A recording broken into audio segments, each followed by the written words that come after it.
Muito boa noite a todos. Agradecemos mais uma vez a presença de cada um aqui nas nossas lives, da 211ª subseção da OAB de Taboão da Serra. Mais uma vez, estamos aqui com o Dr. Marcelo Segredo. Dr. Marcelo, gostaria de, agradecer imensamente a paciência, o carinho aqui pela nossa subseção. Ontem nós tivemos um problema técnico que não conseguimos resolver na hora da live. E de prontidão o doutor se prontificou aqui para fazer hoje novamente. A gente só tem a agradecer, doutor. Muito obrigada mesmo de coração. Hoje o tema da palestra é o superendividamento e a nova tese do spread bancário nas ações revisionais. Dr. Fausto, presidente da Comissão de Direito do Consumidor, vai fazer a abertura dos trabalhos. Mais uma vez, muito obrigada. Doutor, com a palavra.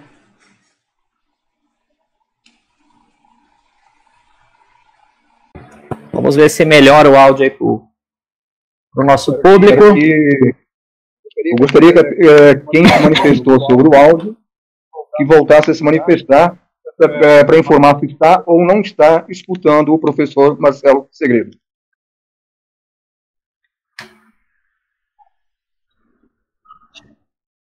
Agora acho que vai, né? Vamos lá, tela compartilhada aí. Perfeito. Tá compartilhada já? Tá certo. Tá, tô monitorando em outro equipamento aqui para ver se tá tudo certinho também. Então vamos lá. Bom, então vamos lá.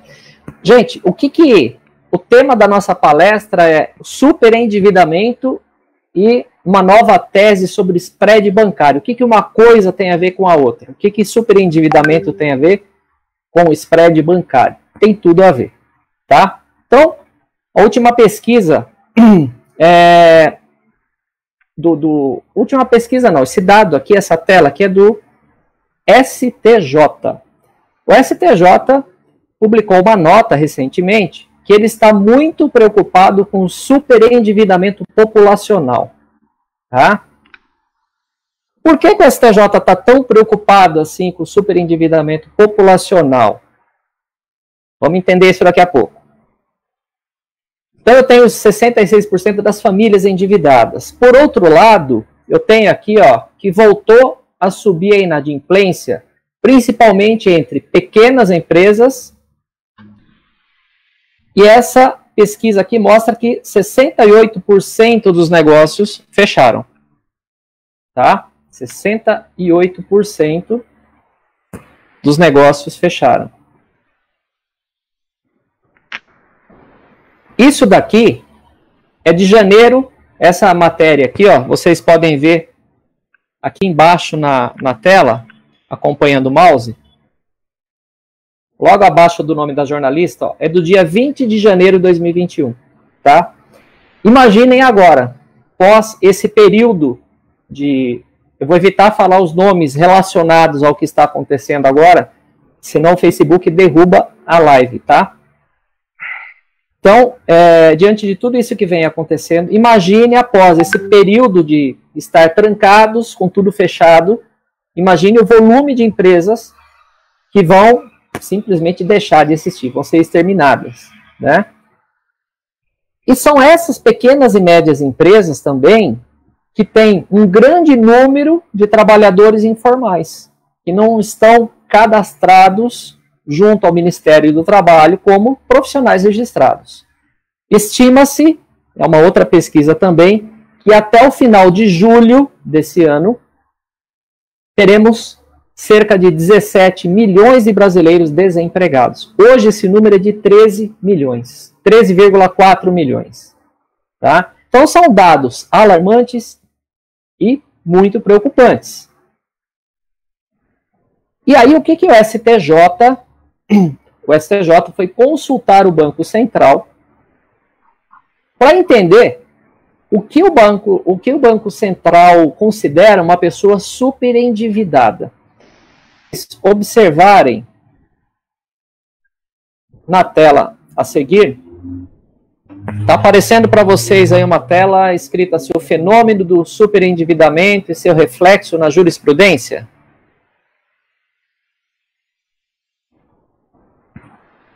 Opa. Então, vamos lá. Agora foi? Tá. Então, se vocês observarem, nessa tela, eu marquei, eu grifei em vermelho, tá? Tá escrito assim, ó.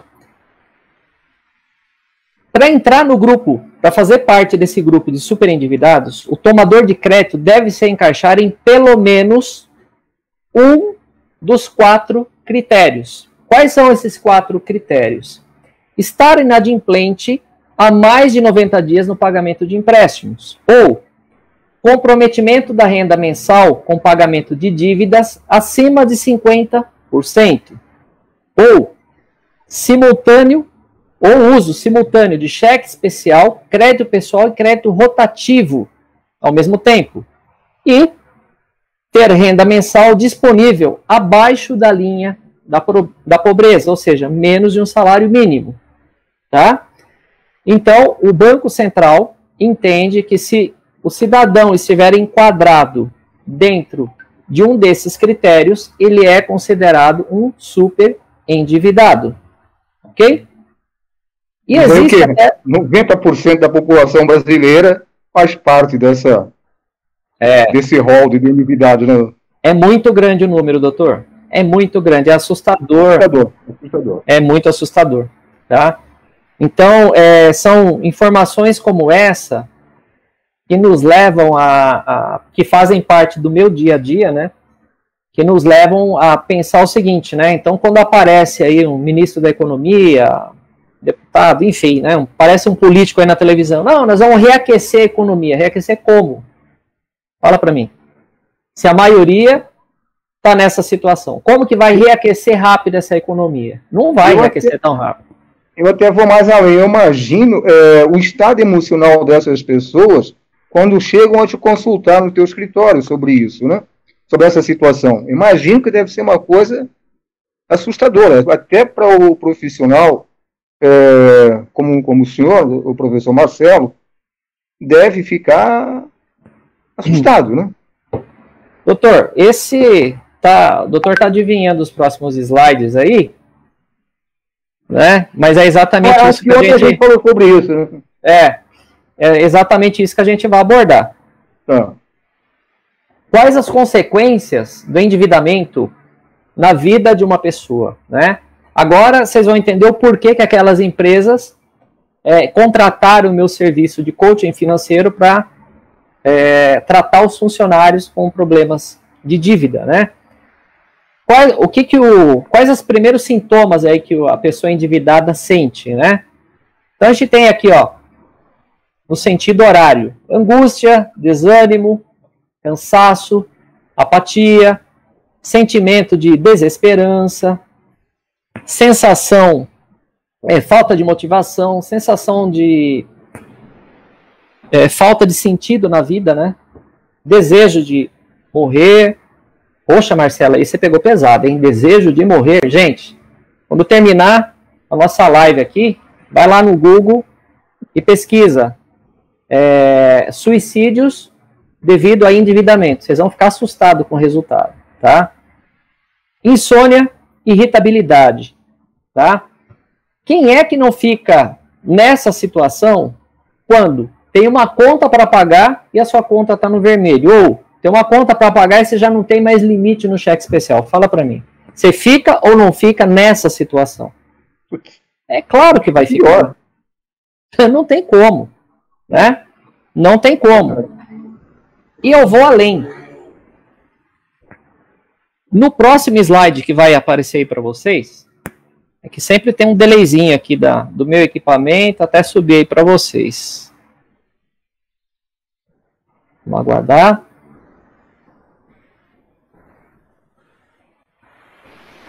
Foi. Toda hora eu tenho que sair da tela cheia e voltar, senão ele não carrega. Então vamos lá. Em 2015, eu tive a felicidade de participar de uma entrevista feita pela revista Você S.A., da editora Abril. E o tema dessa entrevista foi: quando a saúde paga a conta, né? E aí tem até o subtítulo aqui, que diz: dever não faz mal só para o bolso. O endividamento crônico também pode levar a problemas graves, como derrame, hipertensão e diabetes. Logo abaixo desse cérebro aqui, nós temos o item 1, tá? E o item 2. O item 1 está apontando as glândulas suprarrenais que tem dentro do nosso cérebro. E o item 2 está mostrando que essas glândulas suprarrenais fazem o quê? Elas interpretam, o nosso cérebro interpreta a dívida como uma ameaça ao nosso organismo. E aí ela libera uma carga muito grande de cortisol e adrenalina no sangue. E isso afeta outras áreas da nossa saúde. Poxa, Marcelo, mas você é médico também? Como que você sabe disso? Não, gente. Eu fui só o consultor financeiro e a revista me perguntou, mas em que situação as pessoas te procuram? Eu passei qual era a situação e aí quem desenvolveu essa parte da saúde aí foi um psicólogo e um cardiologista, tá? Então, esses dois profissionais da saúde disseram que essa dose de cortisol e endorfina ou adrenalina, agora eu já esqueci, gente. Vamos voltar aqui, vamos falar besteira. Adrenalina, ó, cortisol e adrenalina, tá? Então, essa liberação dessas duas substâncias no organismo afetam a nossa face, a pele, né? Intestino, estômago, cabeça, pulmões, barriga e aparelho digestivo, tá? Sem contar cansaço, fadiga, tá? Por que eu estou trazendo essa informação para vocês? Principalmente para os profissionais de direito. Para vocês entenderem em que situação essas pessoas vão chegar até vocês. Essas pessoas vão chegar numa situação muito fragilizada e muitos até já em situação crítica de doença, né? Afetada já. Eu costumo dizer que diz o ditado que quando o dinheiro termina, o amor sai pela janela. Não é isso, doutor Fausto? Não é esse o ditado? O pessoal fala que sim. O pessoal fala que sim, né? O pessoal fala que sim. Então, acabou o dinheiro, acabou o amor, né? Acabou o dinheiro, acabou o amor. O pé da letra não é bem assim, né, gente? Mas não, ótimo. Ao pé da letra, o que esse ditado... Um ditado popular. O que esse ditado popular quer trazer? É que o endividamento traz instabilidade emocional dentro do casamento, dentro da família. O sujeito com dívida, ele perde raciocínio no ambiente de trabalho, perde produtividade. Imagine um profissional da área de TI, né, que trabalha com programação lógica, com desenvolvimento de software, e o celular dele tocando a todo instante com uma empresa de cobrança ali no pé dele. Né? Esse cara não vai ter paz. E vai chegar em casa irritado, e vai descontar nas pessoas que ele mais ama. Essa é a tendência natural do ser humano, infelizmente. Né?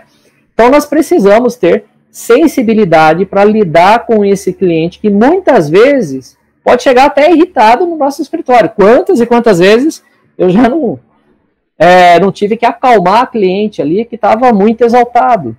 Né? Então a gente precisa ter jogo de cintura e, como o Dr. Fausto comentou ontem, muitas vezes até exercer um papel de psicólogo aí para lidar com essa situação. Né? Muitas pessoas, hoje mesmo, eu recebi uma mensagem de uma senhora, ela falou, olha, o banco está pegando todo o meu salário, Marcelo, e eu estou sobrevivendo de favores. Ele pega tudo através do empréstimo consignado. Eu estou pensando em suicídio. Então, é comum, gente, o estado emocional de uma pessoa chegar a esse ponto. Não é exagero. Podem acreditar no que eu estou falando para vocês. Bom, e aí, mais um dado aqui preocupante para nós. Só até janeiro desse ano aqui... Opa, não mudou para vocês, espera aí.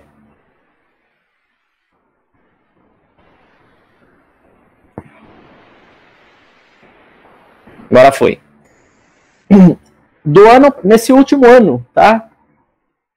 fecharam mais de 716 mil empresas no país. 716 mil empresas, tá? Isso até esse último lockdown aqui, ok?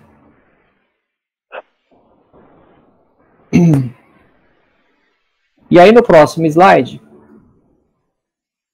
a gente vai trazer aqui uma situação semelhante a dessa senhora que eu comentei com vocês. De uma pessoa que está ficando sem renda. Carregou. Observe nesse extrato, isso aqui é um extrato de um policial militar, tá? Observem que aqui no topo, ó, no dia 28, ele tem um saldo devedor de R$ 4.458, tá? Isso no dia 28 do mês. Aí chegou dia 30, o banco sabe, né, que é funcionário público, vai receber no último dia útil do mês. O que o banco fez? No dia 30, o banco mandou ver em tudo que era desconto possível. Olha aqui, ó. Cartão de crédito, crediário automático, tarifa de manutenção, prêmio, VGBL, um monte de porcaria, né? E quando chegou aqui dia 30, essa seta vermelha, observe que caiu o salário dele aqui, ó, R$ 3.378. E no mesmo dia ele já estava com saldo devedor de 3.484. Essa é a realidade de muitas pessoas. Essa é a realidade de praticamente mais de 70% dos policiais militares do estado de São Paulo. Essa é a realidade de mais de 65% dos aposentados pensionistas do país. Essa é a realidade de mais de 80% dos funcionários públicos do Exército e da Marinha. Gente, é muito preocupante o que o sistema bancário está fazendo nesse país. É muito preocupante. Mas isso é o próprio governo que permite isso, professor. Porque não tem controle dessa situação junto aos bancos, né? Porque, infelizmente, nós vivemos num país que os bancos dominam, né? Eles mandam. Doutor Fausto, eu já comentei nos bastidores com o senhor ontem que tem banco me processando porque eu falo essas coisas, né? Verdade. Já, a perseguição existe, minha gente. Perseguição existe. Verdade. Tá? Ontem, um colega economista deu uma entrevista, doutor, no canal do YouTube, aí ele pegou aquela entrevista dele no canal do YouTube e foi postar no Facebook. Uma hora depois, o Facebook tirou do ar. Tá? Então, absurdo. Gente, existe. Tá? E depois dizem que não tem censura, né? Não tem censura. Não tem censura. Tudo que vai contra, tudo que você vai contra, você tá... Até essa nossa live, quando terminar, a gente tá arriscado. Eu já tô antecipando para vocês que eu acho que vocês convidaram o cara errado para vir aqui. Mas ele pode, né? Ele pode. Mas processar... O Marcelo Segredo, quando fala demais, os caras vêm e cortam. Marcelo, você não pode nem falar, porque é segredo, então não pode falar. É segredo, é verdade. Segredo. Bom, aí eu trouxe aqui para vocês um próximo slide, tá? Isso aqui é uma aposentada que nos procurou recentemente para a gente fazer uma análise técnica, matemática do caso dela, tá? Então, olha só o que está acontecendo nesse caso aqui, gente.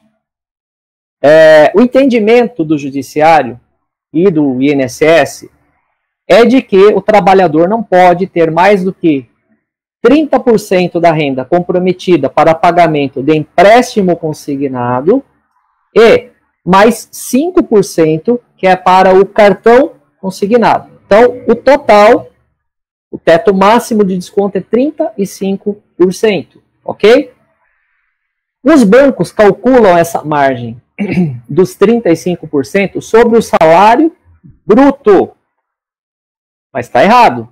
Tem que ser 35% sobre o salário líquido. No caso do aposentado, até que não. Tá? Mas vamos lá, vamos até usar esse exemplo aqui. Ó. Esse aposentado aqui, pela renda dele, tá? Ele paga imposto de renda, ele paga mais de R$1.000 de imposto de renda, tá?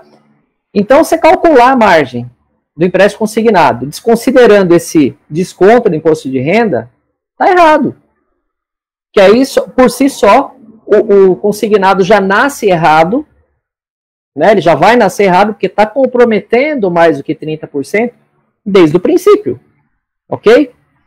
Quando a gente pega o olerite de um trabalhador, de uma pessoa que está nativa, então ele tem lá determinadas verbas que tem destino específico. Por exemplo, vale transporte. Para que serve o vale transporte? Para eu me locomover de casa para o trabalho.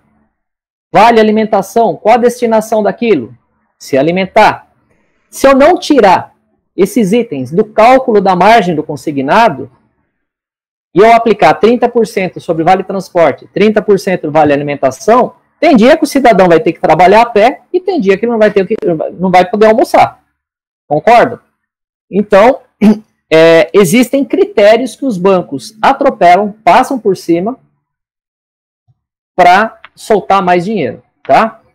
Então, nesse caso aqui, ó, cálculo de empréstimo que deveria ser cobrado sobre o salário líquido, 35%, porque nesse caso, essa aposentada tem o cartão consignado, tá?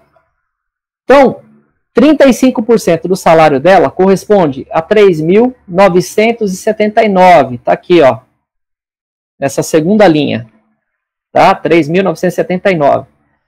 E aqui na primeira linha, no topo, é quanto o banco está cobrando. Ele poderia cobrar 3.979 e está cobrando quase 11.800. Ou seja, o banco está cobrando 104% do salário líquido dela. Quase que o dobro do salário líquido dessa aposentada. O salário líquido dela dá 6.000 e alguma coisa, tá? Quase o dobro. Horas, se eu tenho uma legislação, um entendimento, que fala que o teto máximo é 35%, por que o banco cobra tudo isso?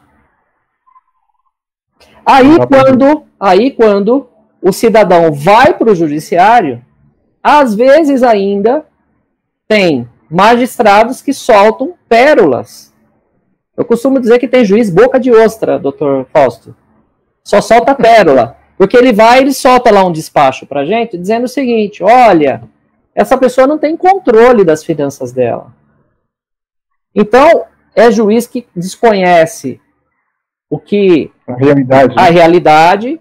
Muitas vezes ele nunca passou por uma situação de endividamento em família, nasceu em berço de ouro, desconhece as regras do INSS, que é uma limitação de 35%, desconhece os itens do Banco Central que determinam, que classificam o que é uma pessoa super endividada ou não, aí fica difícil, né? É muito difícil. E aí o judiciário não entende. Ah, mas por que tantas pessoas entram com ações contra banco? Gente, perseguição com o banco, não pode isso. A gente tem que diminuir o volume de processo no judiciário. Então, por que não se regula o sistema bancário? Professor, você veja o absurdo a que chegamos, né? Casos no escritório de clientes aposentados que eles têm recebido em suas contas bancárias os créditos de empréstimo consignados sem sequer pedir. Exatamente. Sem sequer solicitar esse crédito bancário, esse crédito de aposentado. Eu tenho vários casos desses, graças a Deus, todos que chegam no escritório, nós conseguimos reverter, inclusive com dano moral para o nosso cliente. Mas veja a que absurdo nós chegamos. O banco simplesmente faz um empréstimo consignado, mas não quer saber quem pediu, quem não pediu, não faz uma averiguação, simplesmente acredita e manda a conta no final do mês. Ó, tem X para pagar. Doutor, absurdo, olha, simplesmente absurdo. Se a gente for abordar aqui só empréstimo consignado, eu precisaria de pelo menos 2 horas só para falar o que tem de irregularidade, o que tem de falcatrua nesse segmento de empréstimo consignado e portabilidade. Podemos até, se o pessoal gostar dessa live de hoje, podemos até agendar uma próxima live só abordando esse tema aí. Tem muita coisa errada, gente. Exatamente. É muito grande. Bom, então vamos lá. Agora que eu acredito que consegui inseri-los no contexto do superendividamento, o que é o superendividamento, o que as pessoas passam, qual é a realidade do povo brasileiro hoje, tá? A gente vai... vou tentar trazer aqui para vocês, na minha opinião, como os bancos agem e pensam. É que vai carregar o slide para vocês. Carregou como os bancos pensam e agem. E agora, a próxima tela.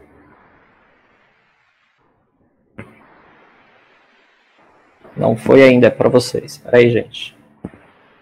Já chegou, professor. Já chegou. Ah, já foi? Legal, bacana. Ah, tá. Então vamos lá, ó. Mesmo com a queda da taxa Selic, bancos sobem juros para empresas, diz estudo. Bom, vamos lá. O que é a taxa Selic? Tá? Num conceito muito básico, sem mais delongas, sem maiores complicações, a taxa Selic é a taxa básica de juros do mercado. Tá? É até errado isso, mas a maioria dos entendimentos é que a taxa Selic é o custo do dinheiro para o banco. Não é. O custo do dinheiro é menor do que a Selic para o sistema bancário. Tá? Mas vamos entender assim só para poder avançar a nossa palestra com mais tranquilidade. Então vamos lá. A taxa Selic até o mês passado era de 2% ao ano. Tá? Isso dá 0, alguma coisa por cento ao mês aí. Ok? Então, quer dizer que quando eu, Marcelo, vou lá no banco A, pedir um empréstimo pessoal, o banco chega para mim e fala, Marcelo, eu vou te emprestar 10 mil e vou te cobrar 5% ao mês de juro. Quanto custou esse dinheiro para o banco me emprestar? 2% ao mês. Perdão, 2% ao ano. E ele está me emprestando 5% ao mês. Tá? Mês. Vamos arredondar valores. Olha, se fosse 1% ao mês a taxa Selic. Se fosse 1% ao mês, tá?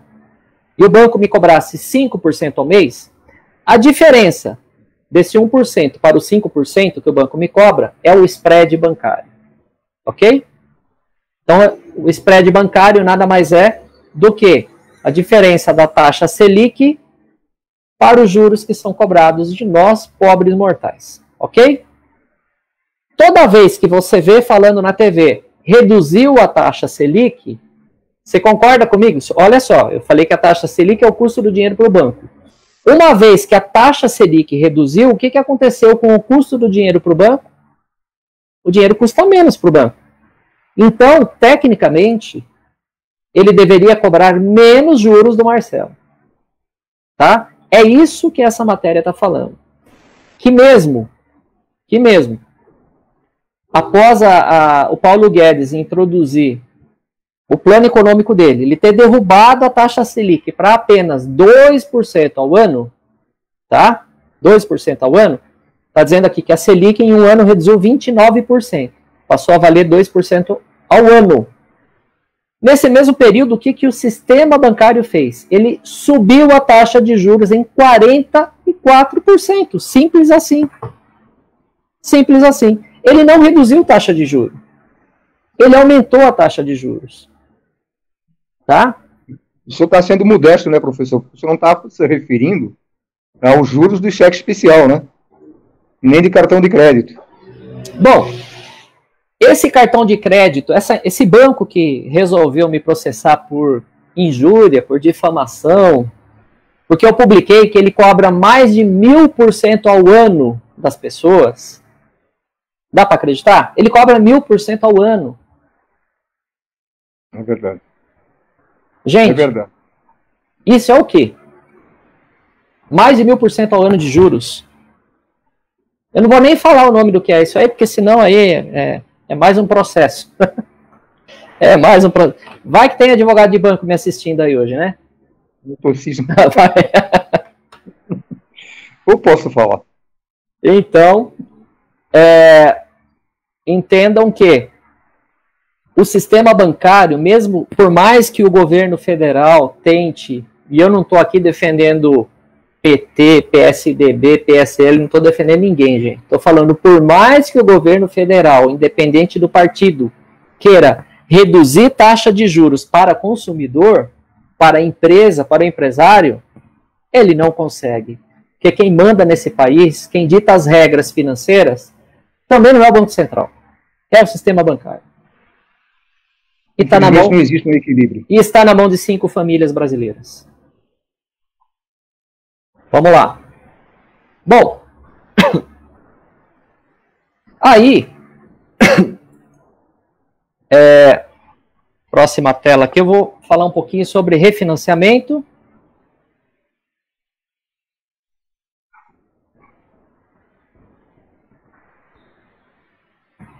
Assim que carregar a tela, aí carregou.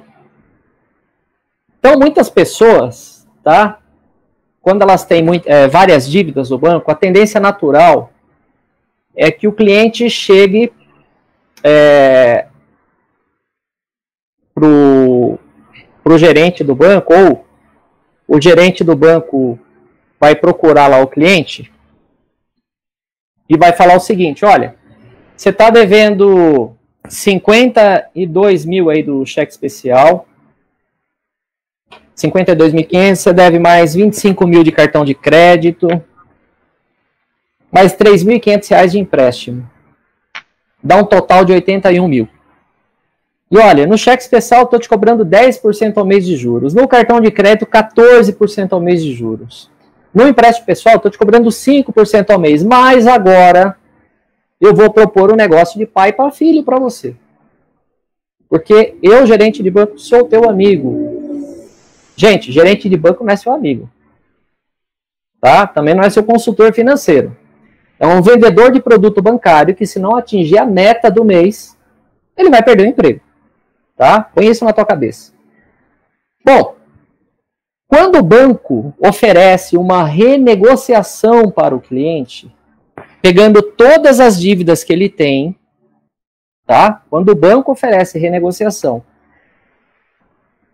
com o intuito de unificar tudo num único contrato, na prática está acontecendo o quê? O banco já identificou que você não terá capacidade de pagamento, ok? E, para facilitar a vida dele, banco, para cobrar essa dívida judicialmente, ele precisa unificar tudo num único contrato. E ele precisa que nessa unificação no único contrato, alguém assine como avalista. E é por esse motivo que o banco chega e oferece uma proposta que para o consumidor em si parece ser tentadora, né? Que nem nesse exemplo aqui o banco falou: olha, dos 81 mil que você deve, eu te cobrava tudo aquilo de juros nos outros produtos, agora eu vou te cobrar só 1,9% de juros ao mês. Olha que legal. Bonzinho, né? E a parcela vai ficar de 2.620 só por mês. Meu irmão, só que são 60 meses, são 5 anos pagando isso. Toda vez que o banco oferece taxa de juro menor, doutor Fausto, ele vai jogar um prazo maior. Por quê? Porque o banco ganha na exponenciação dos juros pela tabela price, que tem o famoso juro composto ou o anatocismo. Sim. Tá? Infelizmente não há transparência nesses contratos, né, doutor? Essa é a verdade. Não existe transparência. Falando em transparência, só para finalizar aqui, ó, eu vou falar da transparência, tá? Nesse caso aqui, ó, numa simples assinatura, a pessoa transforma uma dívida de 81 mil em 157 mil reais. Por falta de transparência. Aí a pessoa chega lá no meu escritório e fala assim: Marcelo, eu tenho uma dívida de 81 mil com o banco. Aí eu falo: você deve 157 mil. Não, eu assinei que eu devo 81. Tá, assinou. Mas na hora que você assinou, você passou a dever 157 mil. Você passou a dever 60 parcelas de 2.620. Então, meu irmão, não assina renegociação nenhuma. Não paga essa porcaria aí. Espera Eu não estou ensinando ninguém a dar calote em banco. Não é isso, gente. Presta atenção. Não paga num primeiro momento. O que você estava pagando de juros, você vai guardando esse dinheiro, tá? E espera o banco vir com uma proposta de acordo. E aí você vai lá e quita isso à vista. Sim. Isso é o que a gente pratica, né? Oi, doutor. Isso é o que nós praticamos no nosso escritório no dia a dia, né? No esclarecimento ao cliente. Porque, veja só. Não é dar calote, simplesmente ele vai segurar um pouco, deixa o banco ligar, vai chegar uma hora que vai cansar de ligar, e depois ele faz o acordo dentro de uma possibilidade e de uma realidade mais aceitável, né? Porque veja a situação. Situação difícil que nos encontramos hoje de instabilidade econômica para esse ano de 2021 e, quiçá, para vários anos que vem pela frente. Como que você vai assumir uma dívida por 5 anos? Você não sabe o teu dia de amanhã, meu irmão. Não dá para assumir. Hoje em dia, né? Hoje em dia não se faz nenhuma programação para 15 dias, quanto mais para anos, né? Não dá mais. Já foi esse tempo. Tá? E aí, como eu citei a questão da transparência, tá? Diz a súmula 121 do STJ que o banco pode cobrar juros sobre juros, desde que esteja expressamente convencionado e pactuado em contrato. E eu digo para os doutores que 90% dos contratos bancários não tem essa informação de forma clara e objetiva. Não tem. Toda vez que a gente faz uma perícia forense, uma perícia contábil, a gente identifica que isso não é claro e transparente nos contratos. Não tem o sistema de cálculo que vai ser empregado. Quer ver uma coisa interessante? Vou falar já, senão vou esquecer depois. Depois dos 45, quase chegando nos 50, é natural que a gente comece a esquecer algumas coisas, né? Então eu já vou falar já. Tarifas bancárias. Ah, não, lá vem... Putz, o cara vai falar de tarifa de banco agora? Então vamos lá. Se eu disser para vocês que não existe contrato que convencione a cobrança das tarifas bancárias de forma clara e objetiva, transparente, vocês acreditam? Não tem. O que tem sobre tarifa bancária no banco? Tem lá no contrato que o banco vai te cobrar taxas e tarifas. Ponto. Mas quais são essas taxas? Quais são essas tarifas?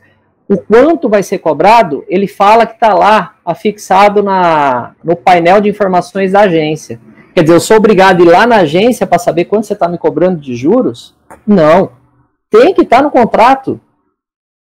E mais, doutor Fausto, nos últimos 5 anos, os bancos reajustaram as tarifas bancárias o dobro da inflação ano após ano. O que justifica isso? Ah, Marcelo, não é possível que você está falando. Gente, tudo que eu estou falando eu provo. Tá? Tudo que eu estou falando... Eu não sou doido de falar o que eu não posso provar, tá? Tem estudos, tem matérias publicadas sobre isso, tá? Eu tô com um caso lá no escritório que um cliente, um médico, pediu pra gente fazer uma perícia contábil dos últimos 5 anos da conta dele, tirando todas as taxas e tarifas, que ele vai entrar com ação na justiça pedindo a devolução disso. Ele vai ganhar? Se ele vai ganhar, não sei, mas que vai dar trabalho para o banco, vai. Ele vai dar trabalho para o banco, vai, porque a gente está pegando todos esses reajustes que foram feitos muito acima da inflação, que olha só, se não bastasse, o plano de saúde reajusta a inflação através de um índice próprio, o plano de saúde reajusta o plano anualmente muito acima da inflação, do IPCA. Porque ele alega que o plano de saúde tem uma inflação própria, que é em dólar. Essa é a justificativa que a ANS dá. Né? Agora, tarifa de banco, tem uma inflação própria para a tarifa de banco agora? Que tarifa é essa, gente? Que inflação é essa? Tá errado isso daí. Mas ninguém fala nada, né? Ninguém fala nada. Isso aí é um bom nicho de mercado para os colegas que nos estão assistindo, né? Olha, doutor, eu digo assim, ó. Às vezes vai falar assim, Marcelo, pô, mas uma tarifinha aqui, poxa, é R$60 por mês, tal, tá, mas pega aí a... volume. A gente fez um levantamento desses por uma multinacional aqui de São Paulo, dos últimos 5 anos. Sabe quanto que deu de diferença de tarifas cobradas em duplicidade? Porque ninguém confere extrato. Ninguém fica olhando extrato para ver o que está sendo cobrado, né? Ainda mais uma empresa com movimentação grande. A diferença foi de R$495 mil. É muito dinheiro, gente. É muito dinheiro. Porque aí, o que você vai fazer? Você vai pegar essas tarifas, trazer esses valores para valor presente, cobrando a mesma taxa de juros que o banco cobrou do teu cliente naquele período. Nada mais justo, não é? Sim. Nada mais justo. O dinheiro tem que ser o mesmo valor para ambas as partes, né? Exatamente. Porque o dinheiro do banco vale mais que o nosso, é o que está se vendo aí, né? É o que está se vendo. Bom, agora no próximo slide, a gente vai entrar aqui já para a parte final da nossa apresentação, que é sobre a nova tese do spread bancário. Por que essa tese é nova, gente? Porque ela é nova. É o nosso escritório que está desenvolvendo essa tese, a gente começou a desenvolvê-la em outubro do ano passado, e já começamos a colher bons frutos em cima disso, tá? Como é composto o spread bancário, tá? Eu expliquei lá atrás que o spread bancário é o quê? A diferença dos juros reais, que é a taxa Selic, para os juros que nós pagamos mensalmente ao banco. Essa diferença é o spread. E por que essa diferença é tão grande do juro real para o juro que eu pago para o banco? Na última coluna aqui, ó, tem a composição do spread bancário.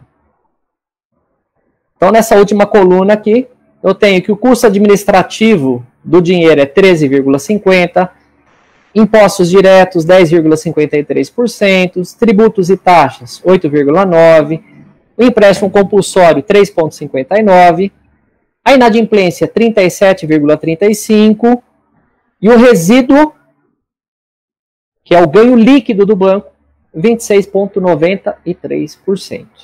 Tá? Nada aqui chamou a atenção de vocês? Alguma coisa aqui te chamou a atenção, doutor?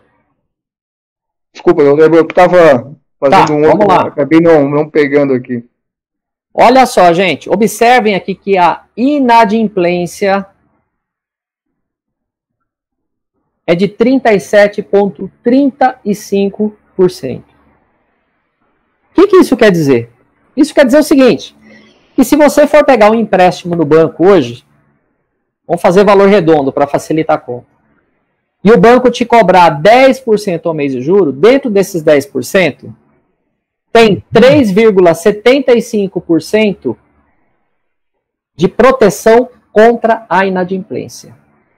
Então, de 10%, 3,75% é o juro que ele está cobrando a mais de você, prevendo que você que está pegando dinheiro naquele momento não vai pagar o banco. Ok? Sim. Então, o juro real seria 6,25%. O resto é uma proteção, uma gordura que o banco cobra a mais de juros, prevendo que você não vai pagar a dívida. Até aí, tudo lindo e maravilhoso?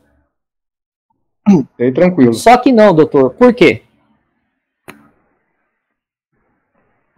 O banco faz isso pensando no seguinte. Se o Marcelo vier aqui e pegar R$1 milhão emprestado comigo e não pagar essa dívida, o Fausto, Dr. Fausto, que também é cliente aqui do meu banco e paga as contas dele em dia, está pagando a dívida pelo Marcelo. Porque isso já está contabilizado dentro da inadimplência que está embutida no spread bancário. Horas, a partir do momento que eu estou usando o meu limite do cheque especial, Dr. Fausto. Então, eu usei meu limite no mês de janeiro. Chegou o final de janeiro, fui lá, cobri o meu limite do cheque especial. Eu causei prejuízo ao banco naquele mês de janeiro? Não. Porque eu quitei, eu fui lá e cobri o saldo devedor. Ok? Sim. Mês de fevereiro, a mesma coisa. Usei o limite durante o mês, caiu o salário, fui lá, o banco cobrou os juros do cheque especial, chegou ao final de fevereiro, fui lá, eu cobri aquele limite. Eu trouxe prejuízo para o banco? Não. Por que que eu tenho que ser penalizado cobrando mais de 37% de gordura,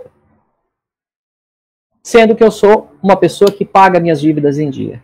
Por que que eu, ou por que que o Dr. Fausto tem que pagar por mim, ou vice-versa? Você é penalizado dentro do sistema bancário a partir do momento que você bota o pé dentro de uma agência, meu irmão. Você é penalizado quando você quita um contrato e esse excesso do spread não é devolvido para você. Agora, imagine uma pessoa que tem encadeamento contratual. O que é o encadeamento contratual? É quando você pega um contrato, aí você faz outro contrato para matar esse, aí você faz um terceiro contrato para matar o segundo, e assim vai, tá? Isso aí se chama, tecnicamente, encadeamento contratual, tá? Você consegue imaginar o quanto tem de dinheiro a ser devolvido? É muita grana, tá? Isso sem contar que os bancos têm um seguro sobre esse capital que os emprestam. Os bancos têm seguro de garantia sobre isso. Eles não perdem, nunca perdem.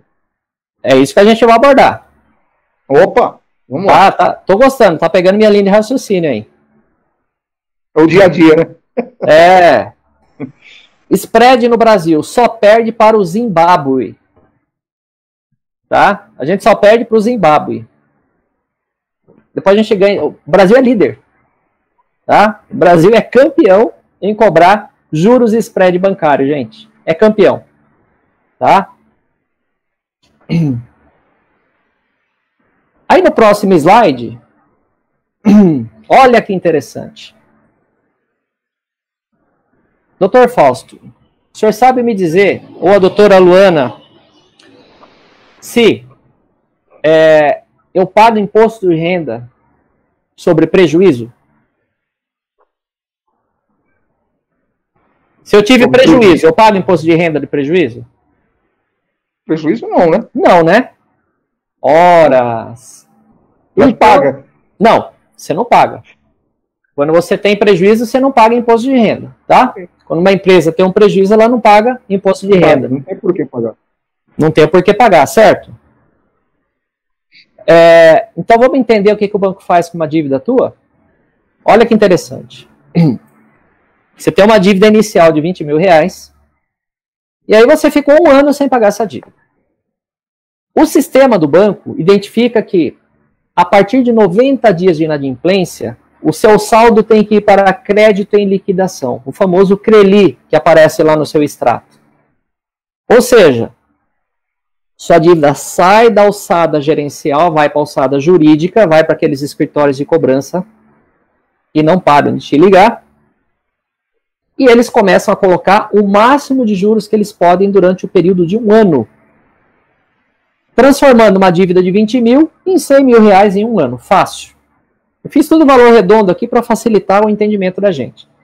Então aqui essa pessoa tem uma dívida de 20 mil, ficou um ano sem pagar, virou 100 mil.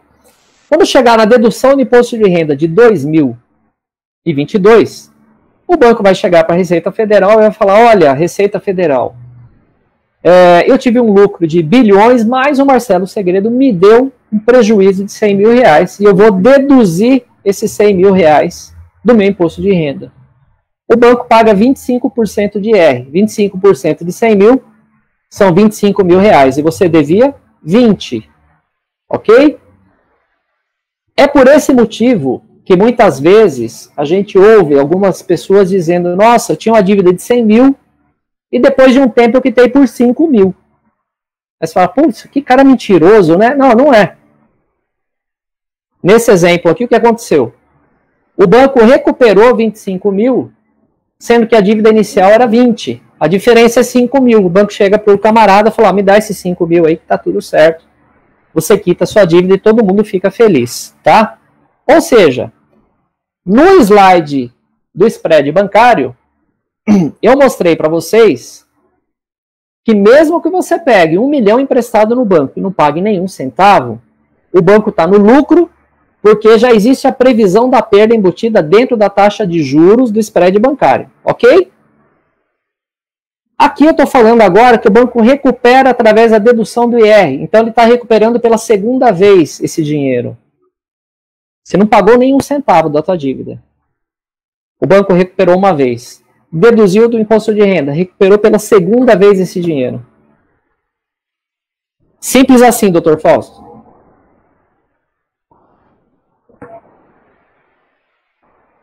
Tá. Tá bom, Luana. Doideira, né? A gente tem que entender como que o outro lado pensa e age para poder defender o nosso cliente, né? É muita diferença, né, gente? É muita diferença. Bom, agora, mais uma informação interessante aqui, que é uma prática comum dos bancos. Então, o que a gente viu até agora? Ó, que o banco já garante o recebimento da dívida no ato, porque já está embutido nos juros a gordura contra a inadimplência. A gente viu que se você não pagar, ele deduz o imposto de renda, recupera através da dedução do IR. E agora, a terceira garantia que o banco faz. A maioria dos contratos que vocês pegarem atualmente, o banco cobra o famoso seguro prestamista. O que é o seguro prestamista? O seguro prestamista é como se fosse o seguro de um carro. Só que ele está segurando que se você não pagar a prestação, o seguro vai lá e paga 3 parcelas para você. E esse seguro equivale a 6% em média do valor financiado. O que o banco não conta para o cliente é o seguinte, é que para usar esse seguro prestamista, você tem que estar empregado, né? Ou seja, você tem que estar empregado, aí você ficou desempregado, você tem como acionar o seguro. Tá? Ou, no caso de morte, um advogado, por exemplo, que é um profissional autônomo, não vai conseguir utilizar esse seguro. Outra coisa que o banco não te conta, esse seguro só vale para os 12 primeiros meses do contrato. Por que o banco faz isso? Porque ele sabe que já nos primeiros 12 meses, você pagando os primeiros 12 meses, ele já recuperou praticamente todo o capital que você pegou emprestado. Tá? Gente, é a exponenciação dos juros que faz o banco ter tantas garantias assim. Ter tanto resultado positivo. Então, o que eu fiz aqui? Ó? Nesse caso, essa seta vermelha aqui embaixo, ó, o valor do prêmio do seguro crediário. Tá? Eu fiz uma projeção, eu peguei o valor desse seguro e fui ver quanto que ele vai refletir no valor da prestação. Tá? Esse seguro foi financiado, e a pessoa não tinha dinheiro para pagar esse seguro à vista. Então, é a mesma coisa que eu pegar R$ 3.862, financiar em 39 prestações, com a taxa de juros que o banco cobrou aqui no contrato, que foi 5,72% ao mês.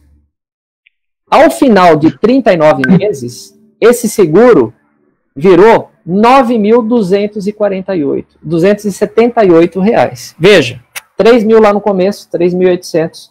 Você vai pagar só de seguro, que você for obrigado a, tecnicamente, financiar, pagar juros por ele. Ele virou quase 10 mil reais. Tá? Sendo que esse caso aqui, que a gente acompanhou, é de um aposentado. O gerente poderia ter oferecido um empréstimo consignado com uma taxa de juros de 2,5% ao mês, e essa pessoa ia pagar muito menos. Tá? É por isso que eu falei agora há pouco para vocês. Gerente de banco não é teu amigo. É funcionário que tem que oferecer resultado para o banco. É vendedor de produto bancário. Tá? Eu costumo dizer para os meus alunos de curso o seguinte, que banco é lugar para você receber o salário, pagar a tua conta, que sobra dinheiro, você sumir dali, não pode ficar lá. Vamos lá. Eu trouxe um segundo caso aqui de seguro prestamista.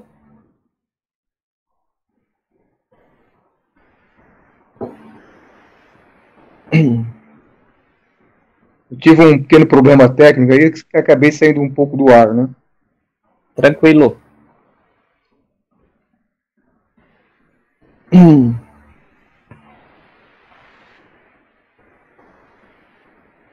É outra tela, peraí que vai mudar.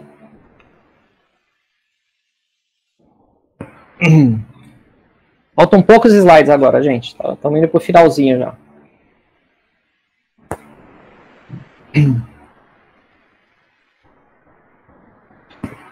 Pronto, já carregou aí.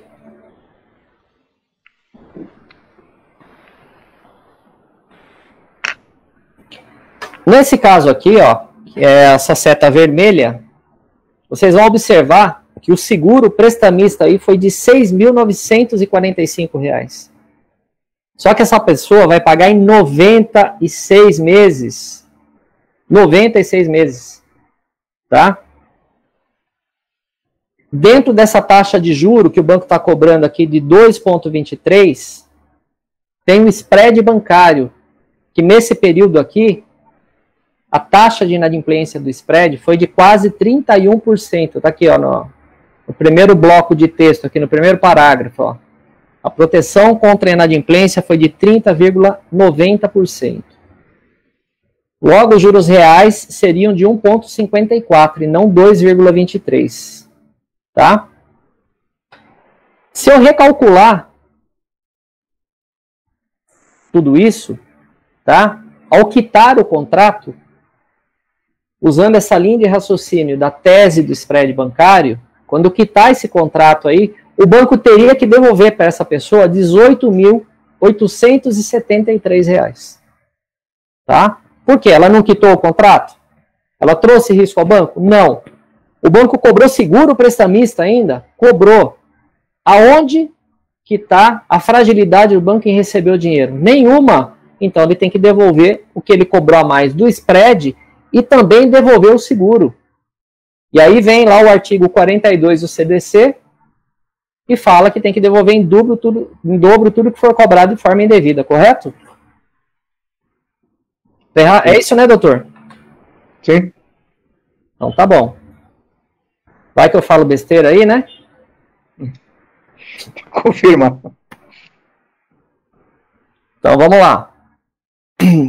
Aí eu trouxe aqui para vocês, ó, a decomposição do spread bancário, tá? Já tá carregando aí. Legal. Então, ó, nesse gráfico, a coluna laranja é o ano de 2017. A coluna azul é o ano de 2018. E a coluna rosa, 2019. Então, e aqui embaixo, ó, do primeiro bloco de colunas, está aqui, ó, a decomposição do spread. Esse primeiro bloco é a inadimplência, ok? Então, observem que em 2017, o banco cobrava 39% de gordura contra a inadimplência. Aí, em 2018, reduziu para 33,8%. E 2019, 30,9%. Ok? 30,9%. Agora observe a última coluna. Nesse mesmo período, o banco reduziu o spread, só que ele aumentou o lucro. Né? Ele aumentou o lucro. Ele fez uma matemática aqui e ele aumentou o lucro mesmo reduzindo o spread bancário. Aonde que foi esse aumento? Nas taxas e tarifas que ele cobrou acima da inflação, conforme eu expliquei para vocês. Sempre o dobro da inflação. Tá? Então, outro caso aqui. E agora eu vou explicar para vocês um pouquinho do nosso trabalho de perícia contábil, né?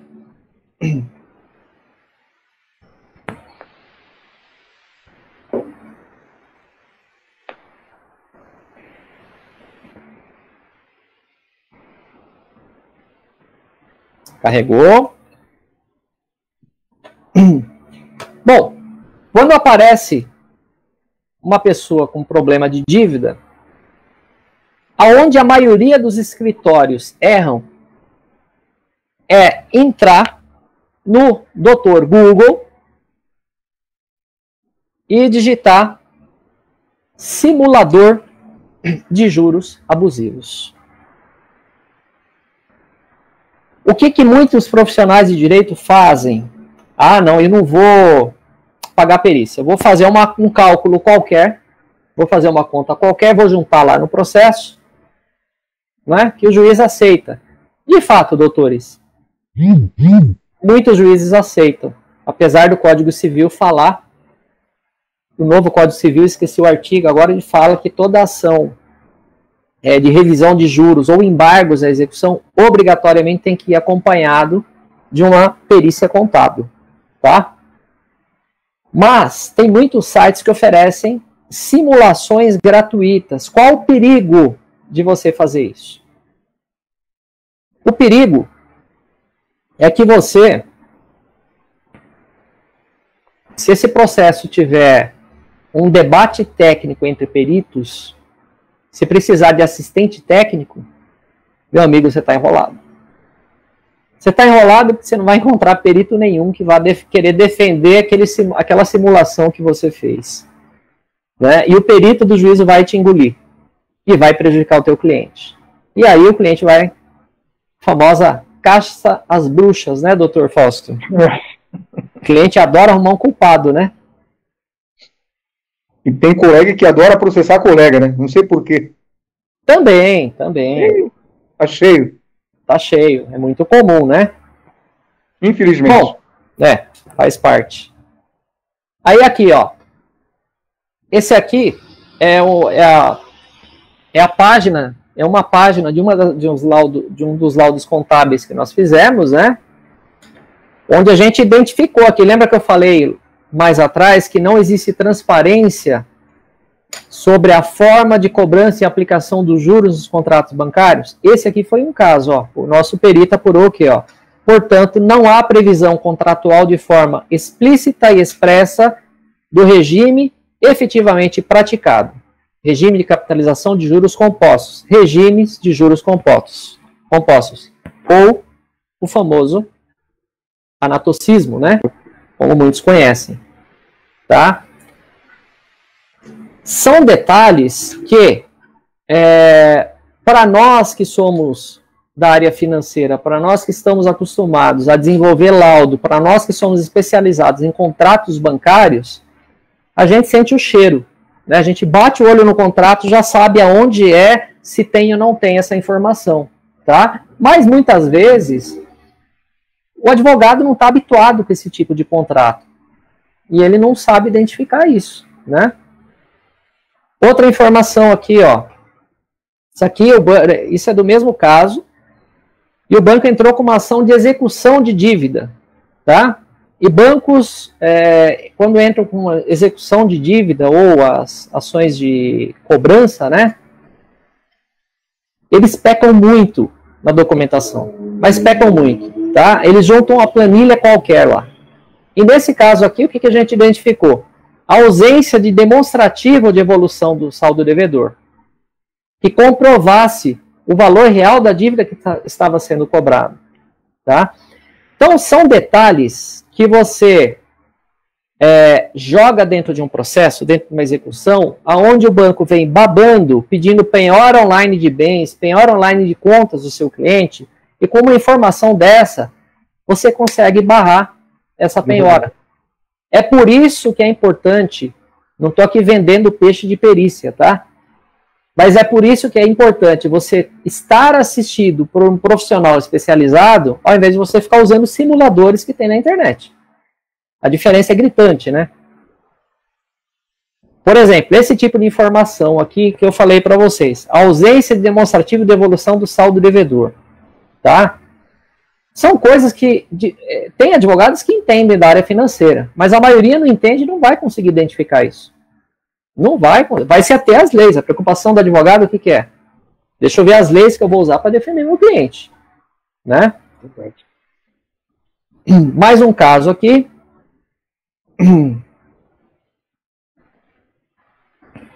Só esperar carregar para vocês.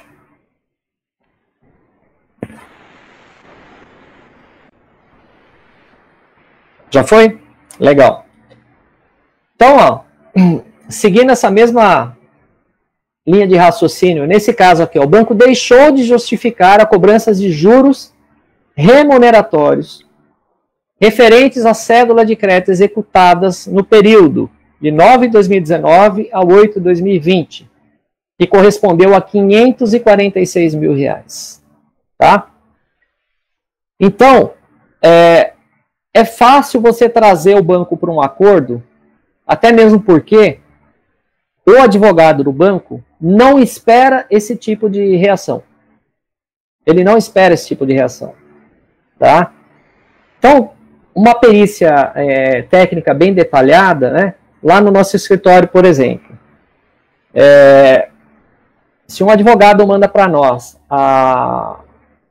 para fazer um cálculo de um cliente dele que já tem processo em andamento, os nossos peritos costumam pedir o processo capa a capa. Por quê? Porque a gente analisa a inicial do advogado do banco para ver se está em conformidade com o que está dizendo o contrato.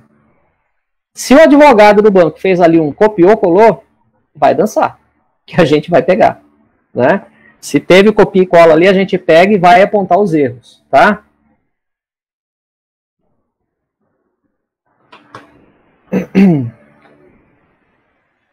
Aqui é um acordo que a gente conseguiu fazer muito interessante com um banco que entrou com uma execução de dívida cobrando 6.081.000 do cliente, tá? E nós pactuamos um acordo por 1.350.000, tá? 1.350.000. Esse anterior que eu mostrei dos 500 e poucos mil aí que injustificado, fez parte desse processo aqui, tá? Quando você começa a apertar muito o banco e ele não consegue provar aquilo que ele está cobrando, e é muito comum isso, e até mesmo porque nós que somos pequenos, somos mais ágeis no levantamento e na execução das coisas. Um banco como é grande, a dificuldade do advogado de pedir documentos para a gerência, até chegar para o advogado, até ir para perito, já perdeu prazo. É muito comum o banco perder prazo nessas situações. Comentou alguma coisa, doutor? Não. Só confirmei que é a realidade. É por aí mesmo. Então vejam, olha a economia que esse cliente conseguiu aqui. De 6.081.000, caiu para 1.350.000. É bem interessante. Os efeitos que uma perícia pode trazer para o teu cliente. Bom, e agora eu vou trazer a cereja do bolo. Né? Cereja do bolo. Né? Cereja, hora, né? A cereja do bolo é sempre no final, né? Bom, aqui o banco entrou com uma execução de título extrajudicial, cobrando, aqui a setinha vermelha, 78.881 do nosso cliente. Aí esse cliente procurou o nosso escritório para fazer esse laudo contábil para ele. E nós pedimos para o cliente levantar um documento que tem dentro do Banco Central, num órgão chamado SCR. Anotem esse nome, SCR. Serviço de Crédito e Risco. Dentro desse serviço tem toda a sua capivara financeira. Tá? É verdade. Tem suas dívidas a vencer, as vencidas. Quando você vai pedir um empréstimo, um financiamento no banco, o gerente fala, eu vou passar para a nossa mesa de operações para ver se eles aprovam. A mesa de operações vai consultar o quê? O seu SCR, para ver como que está a sua vida financeira. Bom, o que os bancos costumam fazer? Eles costumam, após 90 dias, eles começam a vender essa dívida para vários escritórios. Tá? Aí esse escritório vai e entra com ação de cobrança. E o banco, de forma paralela, deduz a dívida do imposto de renda e acaba lançando um valor menor da dívida dentro desse órgão do Banco Central. E aí que o prato fica cheio para a gente, né? Fomos levantar a informação dessa dívida junto ao Bacen, tá? Vou puxar o extrato do Bacen. A letra é muito pequena. Não tem como aumentar, até tentei. Mas é... Na setinha vermelha, lá embaixo, está mostrando o valor da dívida. Ó, 32.321,91 centavos. O banco entra com ação cobrando 78 mil. Só que ele declara para o Banco Central que a dívida é 32.321. Horas. O que nós fizemos? Cliente, eu não preciso nem fazer a tua perícia contábil. Como assim, Marcelo? O advogado está pedindo. Não, não precisa de perícia. Fala para o teu advogado. Você tem esse valor? 32.321? Ele falou, Marcelo, 20 mil eu tenho. E 12 mil eu dou um jeito e arrumo. Falei, então arruma esse dinheiro. Pede para o teu advogado pegar esse extrato, juntar no processo e você deposita esse valor lá e o seu processo morre aí. Detalhe, uma dívida onde tinha um imóvel em garantia, tá? Uma dívida onde existia um imóvel em garantia. Tá? Então, a gente precisa entender, por isso que eu comentei lá atrás com vocês, precisamos entender como o outro lado pensa e como ele age. E agir e jogar de acordo com o jogo dele. Tá? É uma peça, é um jogo de xadrez, né? Sistema bancário é um joguinho de xadrez que você tem que entender as regrinhas do jogo para saber confrontar esses caras e poder ajudar aí. Esse mais de... Oi? Sem se falar que nessa situação aí já existe uma sonegação tributária, né? Do próprio banco. Não foi eu que falei isso, hein?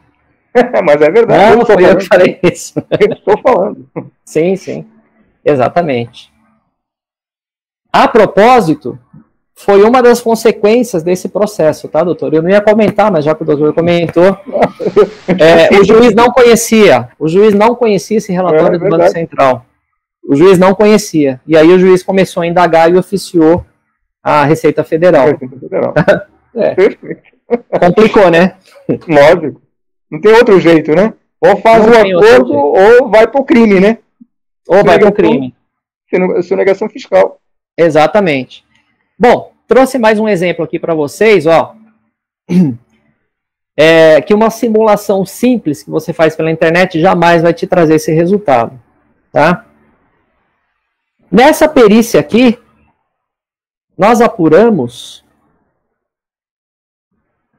que a taxa de juros pactuada no contrato do cliente era de 12,68% ao ano, tá? Aqui nesse quadro, ó. Essa coluna do meio. Taxa pactuada ao ano, 12,68%. No entanto, a taxa de juros que o banco estava cobrando de juros remuneratórios de cheque especial era de 62%, 62,37%. Ou seja, o banco estava cobrando 40,68% a mais e o cliente não sabia. Por que o cliente não sabia? De novo, ninguém fica olhando e conferindo extrato de conta corrente. Muito menos empresas. Tá? As empresas não têm pessoal, não tem tempo para isso. Imagine você pagar um funcionário só para ficar olhando isso. Né? E tem outra aberração aqui de um outro banco nesse mesmo sentido. Só esperar carregar aí para vocês para eu comentar. Carregou. Vamos olhar o quadrinho lá embaixo de novo. Ó. Aqui já é um cálculo que a gente fez, porque no cheque especial, tá? O banco estava cobrando 343% ao ano. Sendo que a taxa média praticada naquele mesmo ano de juros era de 234%. Esse banco estava cobrando 109% a mais de juros. Tá? Por que eu estou trazendo essas informações? Porque a maioria dos escritórios de advocacia ficam presos só nessa questão de juros sobre juros. Gente, esquece isso. Existe um universo a ser contestado contra o sistema bancário. A capitalização de juros está cada vez mais difícil você conseguir ter êxito no tribunal. Até mesmo porque existe uma grande confusão sobre a capitalização de juros da tabela Price, que é a mais utilizada no mercado. A tabela Price ela é ensinada errada nas escolas de economia, de administração, de finanças, nas faculdades. Tudo errado, o pessoal aprende errado. E vai multiplicando esse erro no mercado. Tá? Então, eu estou trazendo para vocês aqui o quê? Que existe essa nova tese do spread bancário que pode ser aplicada em contratos encadeados, em dívidas acumulativas, tipo cheque especial, que o cliente vai amortizando, vai pagando, vai quitando todo mês, e mais juros vão sendo cobrados. Em dívidas de capital de giros, desconto e duplicata, em tudo existe o spread bancário e em tudo existe essa gordura, essa proteção financeira cobrada maior. Logo, toda dívida quitada merece ser revista. Tá? E, utilizando essa tese do spread bancário, você pega um cliente aí que está devendo hoje para um determinado banco, mas ele tem um histórico de 10 anos com aquele banco. Pega os últimos 5 anos, vamos ver o que já foi pago, o que tem de excesso de spread naqueles últimos 5 anos, e vamos usar isso como argumento de crédito para quitar esse saldo devedor hoje. Pode ter cobrança de juros erradas, como eu já mostrei nesse caso, pode ter a cobrança de juros pode estar muito acima da taxa média de mercado. Então, abra o seu campo de visão. Esquece esse negócio só de juros sobre juros, juros sobre juros, juros sobre juros. Tá? Tem muitas opções aí.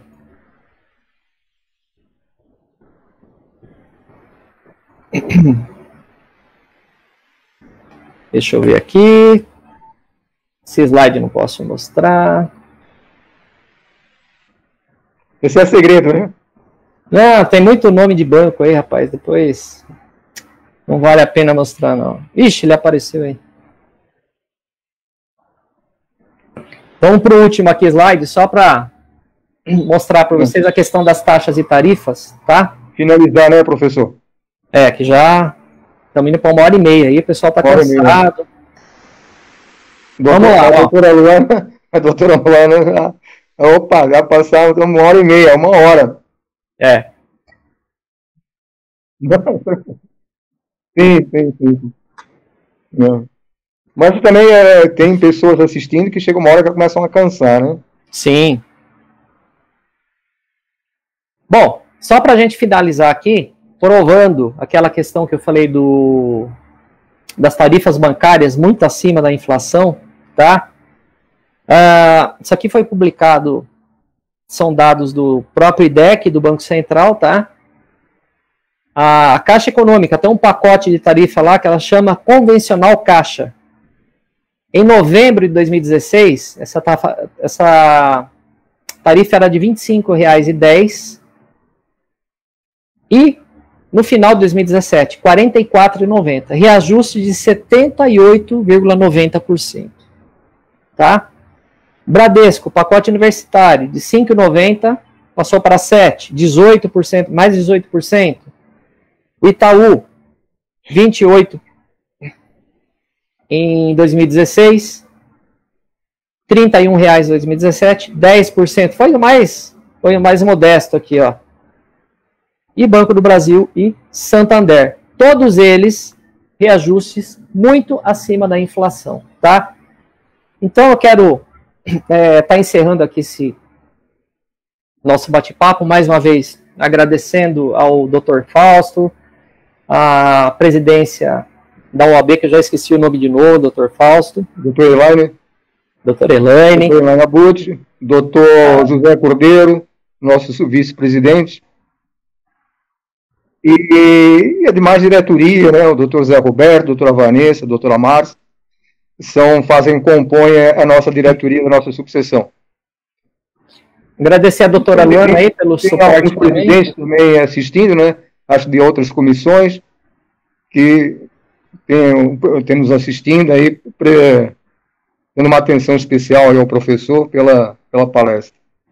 Eu agradeço a todos aí pela oportunidade, pelo privilégio de estar aqui com vocês e fico honrado de tê-los aí como público. Espero ter ajudado, trazendo informações novas, né, para a gente poder ajudar essa legião de endividados que tem no nosso país e que vai aumentar muito esse ano. Obrigado a todos, fiquem com Deus. Quero saber se a doutora Luana tem algo para falar, para poder fazer o encerramento e repassar ao professor Marcel Segredo, em nome da OAB, subseção 211, Taboão da Serra, em nome de toda a sua diretoria. Somos muito gratos, temos a certeza que os seus esclarecimentos foi de grande valia para todos aqueles que estão nos assistindo. E lhe passar, em seguida, um certificado de agradecimento pela sua participação na nossa subseção. Professor Marcel Segredo, saiba que sempre será muito bem recebido e terá o nosso apoio em todos os momentos que sejam necessários. Obrigado, uma boa noite ao professor. Eu vou lhe encaminhar de imediato o certificado de participação e eu quero agradecer